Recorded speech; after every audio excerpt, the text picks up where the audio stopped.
Le Sénat de la République a ratifié ce mardi le choix de Laurent Lamotte comme Premier ministre. Après plusieurs heures de débats houleux, les parlementaires ont accordé un vote favorable à M. Lamotte. Après avoir franchi cette étape, le candidat à la primature doit cette fois se présenter par devant la Chambre basse dans le cadre du processus en vue de sa ratification. Le Premier ministre désigné, Laurent Salvador Lamotte, salue le travail des parlementaires dans le cadre du processus de la ratification de son choix. Ne voulant pas se prononcer sur la tenue de la séance, le candidat à la primature se dit confiant tout en espérant que les parlementaires ne feront pas obstacle à l'avancement du pays. Par ailleurs, le chancelier haïtien a rappelé que le président mexicain Felipe Calderón est attendu à Port-au-Prince ce jeudi 12 avril. Le chef de l'État mexicain sera accompagné d'une importante délégation gouvernementale ainsi que de l'homme le plus riche du monde, Carlos Slim. Une visite qui rapportera au pays près de 20 millions de dollars d'aide additionnelle dans le cadre de la coopération bilatérale entre Haïti et le Mexique, selon ce qu'a fait savoir Laurent Lamotte. Son processus qui a passé, donc je pense que nous juger que le processus a passé à une bonne vitesse et tout le monde est conscient que pour que le développement réel soit capable de faire, il est important pour le gouvernement en place. Je pense que le premier monde qui comprend ça, c'est le Parlement. Donc, je ne pense pas qu'il y ait aucun problème sur ça. Nous attendons et décision du Parlement. C'est un terme concret.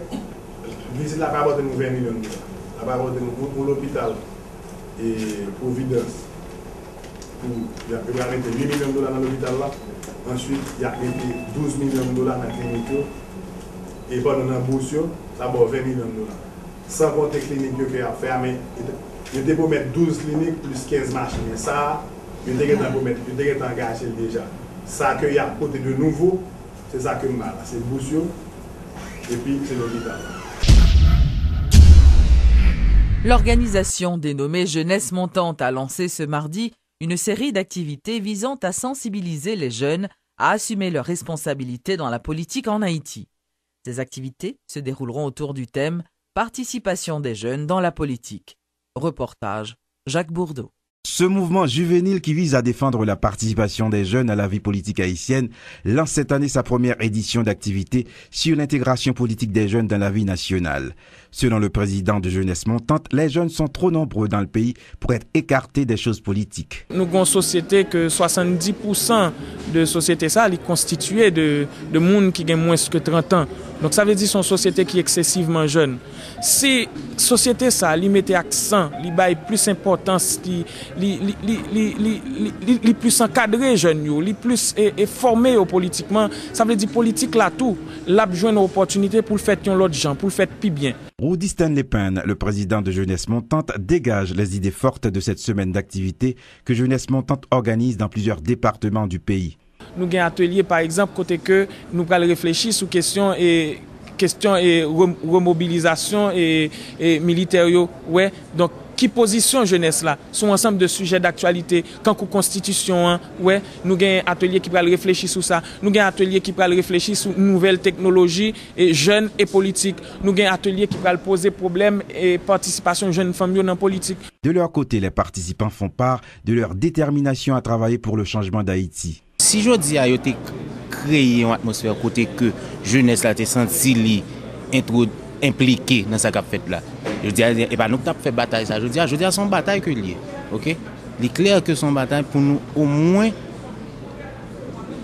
participer et bailler des tours avec gens que on mène pays ça. Ils sont plus d'une centaine de jeunes issus de 37 organisations du pays à prendre part à cette semaine de la jeunesse haïtienne réalisée par l'organisation Jeunesse Montante. L'initiative citoyenne des étudiants de l'INAGUE se dit préoccupée par les nombreux problèmes auxquels fait face le pays, notamment ceux des sans-abri qui vivent encore sous des tentes.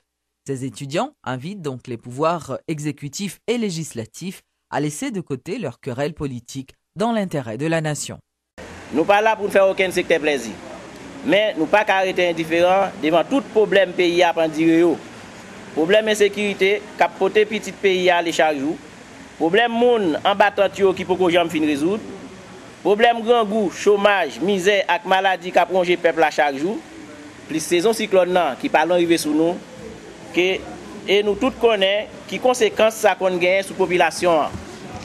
Pour toute raison, nous-mêmes dans l'initiative citoyenne des étudiants de l'INAGE, prenons un engagement pour demander au Parlement, mettez quelques problèmes de côté dans l'idée pour rejoindre une entente avec l'exécutif là pour travailler en harmonie pour résoudre le problème pays.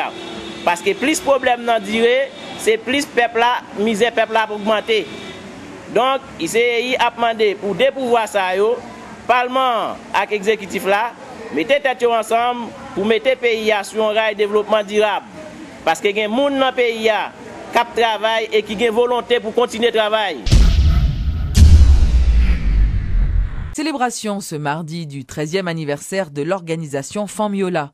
Et à cette occasion, la directrice exécutive du collectif féminin haïtien pour la participation politique des femmes, Lisa François, a une fois de plus formulé le vœu qu'un quota de 30% de femmes intègre des espaces de décision. Les responsables de l'organisation féministe en ont profité pour honorer 7 femmes pour leur implication dans la société haïtienne. C'était aussi l'occasion pour saluer la mémoire de la députée Gérandale Telusma, tuée en décembre 2010 dans un accident de la circulation. Elle a marqué son passage au sein de cette législature en militant comme présidente de la Commission des affaires sociales et des droits de la femme pour le vote de la législation tant controversée sur la paternité et maternité responsable. L'acteur haïtien Jimmy Jean-Louis effectue une visite de près de 2 semaines dans le pays. Invité par le ministère des Haïtiens vivant à l'étranger, M. Jean-Louis prendra part aux différentes activités devant marquer la semaine de la diaspora. Cette visite s'inscrit également dans le cadre de la projection du film Toussaint l'ouverture, dans lequel il interprète le rôle du héros de l'indépendance. Le stratège qu'il était, le visionnaire, donc on le retrouve surtout dans les 10 dernières années de sa vie. Malgré qu'on le voit au début, quand il a à peine 10 ans, on le retrouve quand il a 30 ans, jusqu'à ce qu'il meure à 60 ans. Mais la partie vraiment qui est très intéressante, c'est la partie stratège de Toussaint. Comment est-ce qu'il a pu déjouer les armées, que ce soit l'armée française, l'armée espagnole, l'armée anglaise, pour pouvoir arriver à ses fins. C'est une réception magnifique, mon cher Toussaint. C'est pour fêter votre retour. Et puis-je vous parler à l'abri des oreilles indiscrètes? Venez.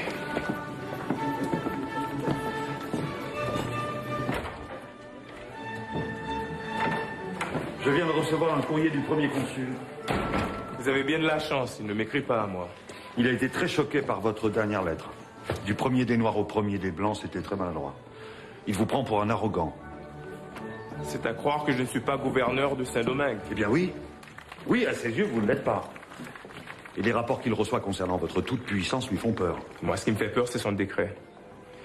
Si le premier consul veut des nouvelles lois, nous les ferons nous-mêmes. Je ne vous suis pas. J'ai décidé de doter Saint-Domingue d'une constitution. Vous êtes fou. Jamais le consulat n'acceptera l'indépendance de Saint-Domingue. Qui vous parle d'indépendance? Je ne veux pas me séparer de la France. Venez voir, général. Bonaparte a raison. La France est bien trop loin de Saint-Domingue. Il nous faut des lois nouvelles, adaptées à notre pays. Non, renoncez, tout ça, je vous en conjure. Renoncez. Pour Bonaparte, ce sera la guerre. Mais je ne veux que la paix, mon ami. Il y aura combien de projections en ce qui concerne le film? Pour l'instant, il y en a une, le 14. C'est où? Mais la grande première pour le grand public, ce sera au mois de juin. Et là, ce sera pour que la masse puisse participer et que par la suite, on pourra éventuellement offrir le film à la télévision pour que tous les Haïtiens aient le droit et la chance de justement voir le film. La danse folklorique était au rendez-vous le week-end dernier à Levilat. Un spectacle offert par le groupe Jazz des Jeunes et la troupe Bakoulou qui a plu aux nombreux participants.